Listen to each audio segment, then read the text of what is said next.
Assalamualaikum warahmatullahi wabarakatuh. Kali ini kita dapat kasus lagi di mana HP Samsung ini dengan merek J2 dengan kerusakan katanya tidak bisa nyala, guys. Jadi kita akan mengeksekusi HP ini. Sebelum kita eksekusi, mari kita cek dahulu.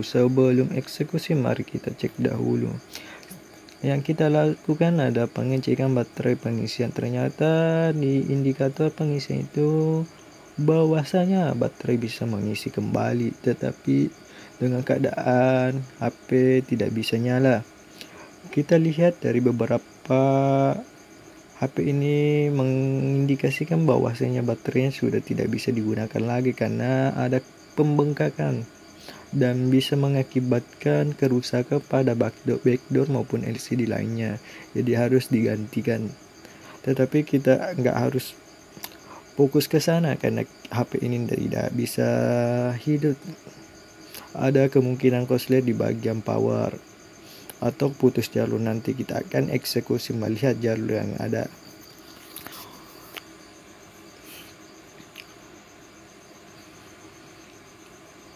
Sebelum kita kerja, terlebih dahulu kita lakukan adalah pelepasan backdoor bagian belakang. Yang pertama yang kita lakukan adalah pelepasan bagian baut yang ada bagian belakang maksud kami. Kemudian lepas bagian tempat LCD, soket LCD maksud kami. Kemudian kita akan congkel.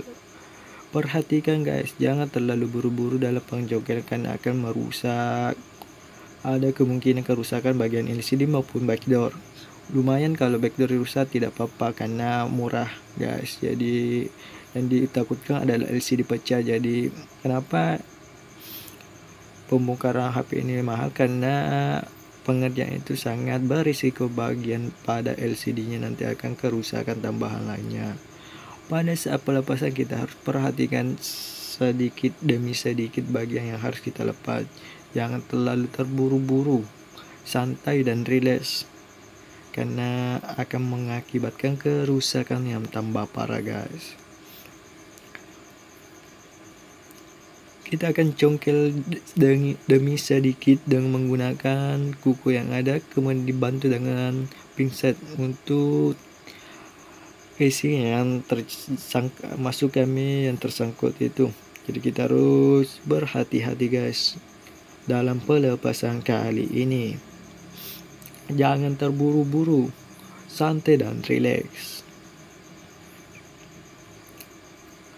Ini merupakan sebuah penyakit LC, masukkan penyakit Samsung J1 maupun seri-seri Samsung kebanyakan yang seri TP 2016. Kebanyakan kerusakan di bagian power maupun jalur power yang dimana HP tidak bisa nyala karena kerusakan tersebut. Jadi kita akan mengeksekusi atau mengetes bagian di dalamnya. Nantinya menggunakan ampermeter untuk mengetes apakah jalur itu terhubung atau tidak atau mengalami keputus jaluran. Maksud kami putus jalur. Jadi kita harus membongkarnya untuk mengeksekusi dan mengetahui apa kerusakan sehingga HP ini tidak bisa nyala. Ini merupakan sebuah tampilan apabila HP ini sudah dibuka. Dan kita harus memperhatikan ada beberapa bolt yang terpasang bagian mesin tersebut. Jadi kita harus membongkar bagian baut itu dengan berhati-hati guys. Jangan terlalu buru-buru karena apabila terburu-buru karena akan merusak HP tersebut guys. Yang pertama yang kita lakukan adalah pelepasan bagian speaker, kemudian bagian layar LCD maksud kami, kemudian bagian kamera.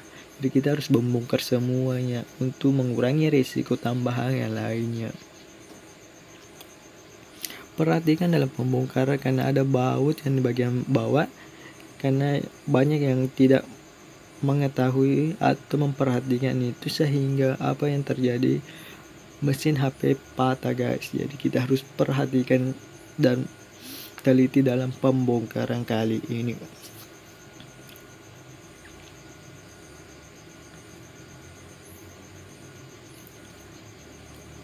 Setelah HP terbongkar, kita akan mengukur jalurnya apakah terhubung atau tidak.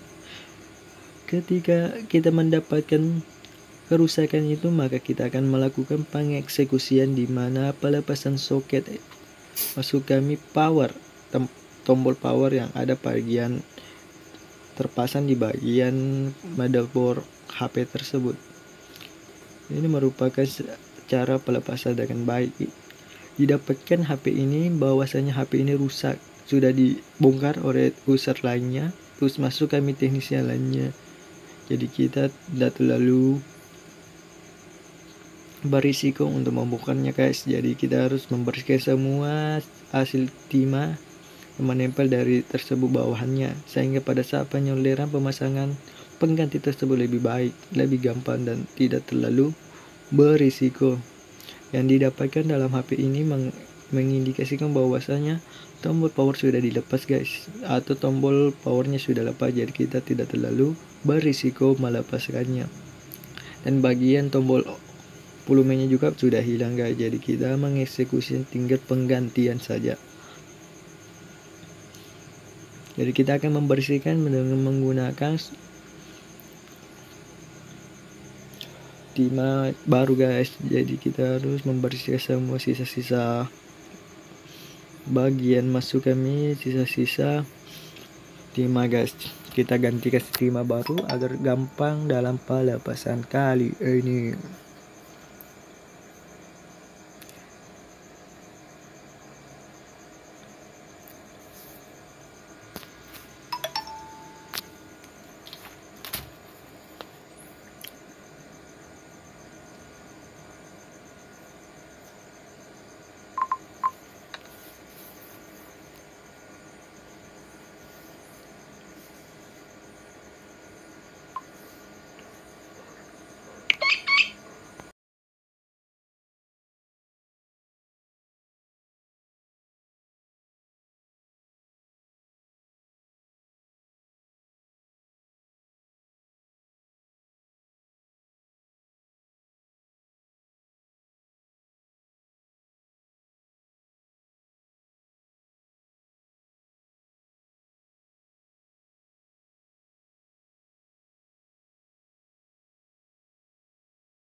Setelah itu mari kita lakukan pemasangan penggantian, masuk kami penggantian tombol on off bagian power tersebut. Sebelum kita mengeksekusinya, kita berikan sedikit timah agar pemasangannya lebih gampang guys. Sedikit saja dalam pemasangannya, sedikit saja, jangan terlalu banyak karena akan merusak atau mengalami tumpukan lebih besar sehingga apa yang terjadi tidak bisa terpasang guys, akan menimbulkan tonjolan bagian penggantian tersebut.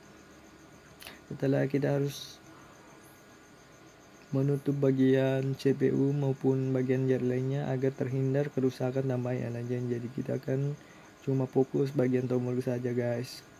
Kita harus panaskan terlebih dahulu, kemudian memasangkannya guys.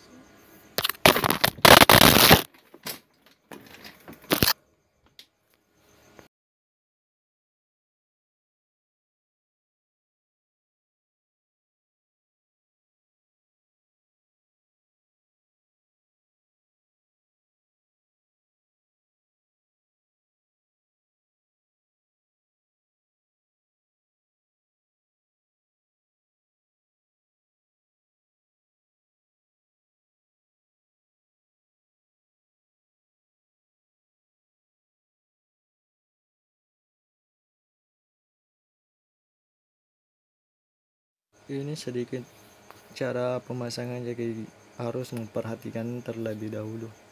Pasangnya jangan mengatakan bahwasanya pemasangan itu gampang guys. Jadi kita harus berhati-hati dan mengetahui teknik pemasangannya agar tidak menambah kerusakan yang lainnya guys. Jadi perhatikan cara pemasangannya, oke?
Karena setelah pemasangan jadi kita lakukan perapian kembali apakah jalur itu terbuat atau tidak dengan menggunakan mikroskop, dengan melihat apakah yang kita pin yang dipasang nantinya itu terhubung dengan baik atau tidak. Jadi kita harus melihatnya dengan mikroskop tersebut.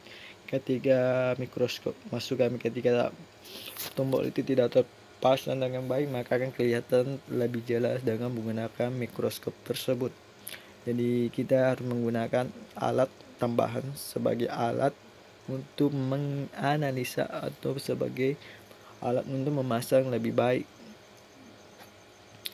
Sebenarnya nggak perlu guys untuk menggunakan mikroskop, tapi kami menggunakannya untuk mempermudah pekerjaan nantinya. Begitu, jadi kita nggak terlalu berburu-buru dalam pemasangannya dan kita rileks dalam pemasangannya guys, begitu.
Kita memperlihatkan cara pemasangan dengan lebih jelas dengan menggunakan layar kamera dengan disambungi dengan kamera mikroskop dengan terhubung ke monitor, jadi agak kelihatan dengan pemasangannya guys. Jadi kita harus melihat cara pemasangan, jangan terlalu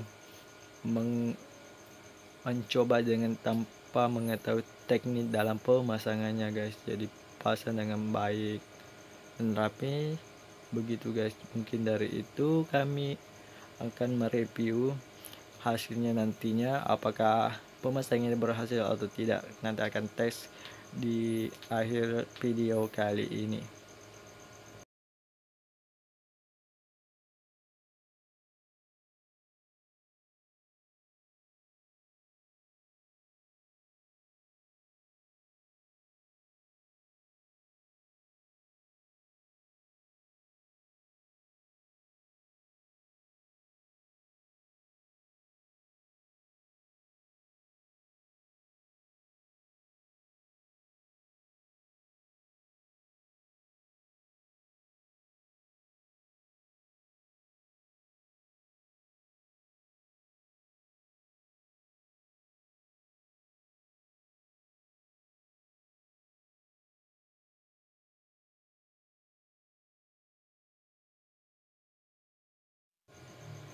Setelah pemasangan sudah selesai, maka kita lakukan pengetesan bahwasanya apakah tombol itu berfungsi dengan normal.